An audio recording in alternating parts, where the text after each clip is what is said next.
તો ભાજપમાં ભરતી મેળો થયા બાદ હવે આંતરિક મતભેદ અને અસંતોષ સામે આવ્યો છે। તેમાં પણ પ્રતિનિધિત્વ વિહોણો વિસ્તાર વિસાવદર ઇકો ઝોન મુદ્દે લડત ચલાવી રહ્યો છે અને તેમાં આ વિસ્તારના જ બે પૂર્વ ધારાસભ્યો સામસામે આવી ગયા છે અને તેના સમર્થકો પણ એકબીજા ઉપર આક્ષેપ પ્રતિ આક્ષેપ કરી રહ્યા છે। ઇકો ઝોન મુદ્દે વિસાવદર બેઠકના ભાજપના બે પૂર્વ ધારાસભ્ય ભૂપત ભાયાણી અને હર્ષદ રીબડિયા એકબીજા ઉપર આક્ષેપબાજી કરતા અચકાતા પણ નથી। જો કે ભેસાણના સ્થાનિક લોકોમાં હર્ષદ રીબડિયા સામે પણ ભારોભાર રોષ જોવા મળી રહ્યો છે। સાથે સાથે ભાજપના જ કાર્યકર્તાઓમાં પણ હર્ષદ રીબડિયા સામે નારાજગી જોવા મળી રહી છે। હર્ષદ રીબડિયાએ હાઈકોર્ટમાં કરેલી ચૂંટણી અંગેની પિટિશનને લઈને આ બેઠકના વિસાવદરના કામો અટકી ગયા છે, જેને લઈને પણ ભેસાણ તાલુકાના લોકોમાં એક તરફ રોષ જોવા મળી રહ્યો છે। લોકોનો આરોપ છે કે ચૂંટણીનો માર્ગ મોકળો કરવાના બદલે તેઓ ઇકો ઝોનના મુદ્દે અન્ય પાર્ટીની સભાઓમાં હાજરી આપે છે। બીજી તરફ હર્ષદ રીબડિયાના સમર્થકોએ પણ ભૂપત ભાયાણીની સામે બાયો ચડાવી છે અને હર્ષદ રીબડિયાને ખેડૂતના નેતા ગણાવે છે। વિસાવદરના બંને પૂર્વ ધારાસભ્યને ભાજપમાં પ્રવેશ કરાવીને ભાજપ માટે સાપે છચ્છુંદર ગાળિયા જેવી પરિસ્થિતિ ઊભી થઈ છે।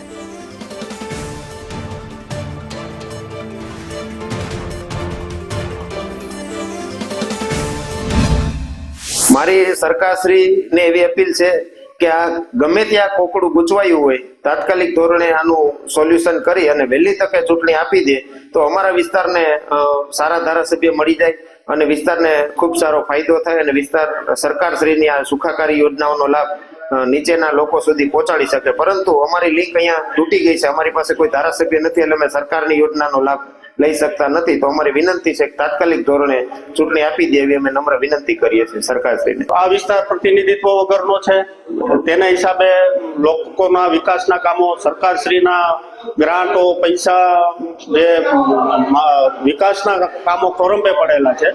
તો હર્ષદભાઈ ખેડૂત નેતા છે તો તેમને પોતાની ફરજ સમજી અને આ રસ્તો ખુલ્લો કરવો જોઈએ ચૂંટણી બાબતનો। તો આ વિસ્તારના ખેડૂતો અને આમ જનતા તમામ અત્યારે એક જ પ્રશ્ન કરી રહ્યો છે કે ભાઈ ચૂંટણી કેમ ભેસાણ વિસાવદરની આવતી નથી। અમારી હાલના વિસાવદર ભેસાણના ધારાસભ્યની ચૂંટણી ના હોવાનું કારણ મૂળ હોય ને તો અમારા માજી ધારાસભ્ય છે હર્ષદભાઈ રીબડિયા છે, કારણ કે એની હાઈકોર્ટમાં જે પિટિશન નોંધાયેલ છે ને પિટિશનને કારણે અમારે કોઈ આ ધારાસભાની ચૂંટણી આવતી નથી, પેટા ચૂંટણી। પોતાની જાતને ખેડૂત નેતા કે છે ને અવારનવાર કાર્યક્રમની અંદર આ માથા ઉપર પટ્ટો બાંધીને બોલે છે પણ કે હું ખેડૂત નેતા છું, રાત્રે જોટો લઈને નીકળે છે, દારિયા લઈને નીકળે છે, ખેડૂતની વારે આવ્યો છે એવું કે છે પણ ખરેખર એવું નથી। એ સોશિયલ મીડિયા અંદર દેખાડે છે હું ખેડૂત નેતા છું પણ ખેડૂતના હિતમાં કરતા નથી।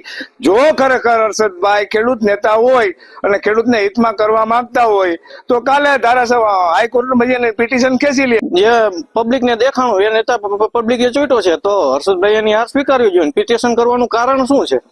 પિટિશન કરી છે 2 વર્ષથી જે વિકાસના કામો રૂંધાય છે વિસાવદર ભેસાણના, તો પછી એમને એટલે ખ્યાલ નહીં આવતો હોય કે 2 ટર્મ ધારાસભ્ય રહી ચુક્યા છે, અમે જ ચૂંટાવ્યા હતા એને, અમે એની જોડે જ હતા, તો પછી હવે એમને સમજવું જોઈએ। અને ભાજપના મવડી મંડળે મોટા નેતાઓએ પણ કોશિશ કરેલી છે કે પિટિશન પાછી ખેંચવામાં આવે, છતાં પણ હર્ષદભાઈ પિટિશન ખેંચી નથી પાછી। વિસાવદર અને જુનાગઢ જિલ્લો અમરેલી જિલ્લામાં ઇકો ઝોનની આપણે આંદોલન હાલે છે। એને માટે હર્ષદભાઈ પહેલા પણ લડતા હતા, અત્યારે પણ લડે છે।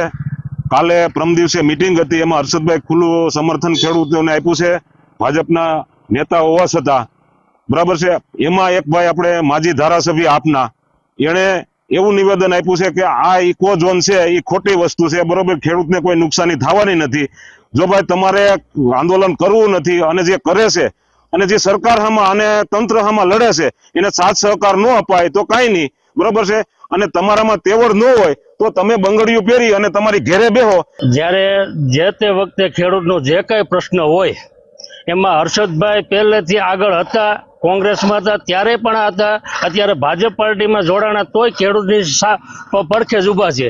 એના જેવો વિસાવદરની અંદર કોઈ નેતા નથી, બરોબર છે। સ્થાનિક અમારો નેતા હોય તો હર્ષદ રીબડિયા, જ્યારે આ 28 તારીખે ગત 28 તારીખે જે 28 તારીખે ઇકો ઝોનની જે મિટિંગ હતી ત્યારે મોટી મોણપરી ગામે પણ પોતે પક્ષ છોડીને પણ એ આવેલા હતા, બરોબર છે।